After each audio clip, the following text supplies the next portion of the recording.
आज पर्यंत प्रति वर्ष रथ जदि मु भिड़ी वर्ष जाक मोर आनंद कटे प्रभु को दर्शन करे दर्शन करी प्रथम बड़ ठाकुर को भिड़ौ द्वितीय माँ को भिड़ौ तृतीय जगन्नाथ को भिड़ौ घर को आसू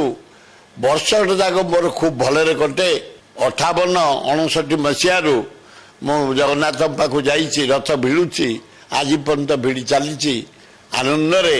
खुशी आ न भिड़ला पर्यंत मो मन स्थिर हुए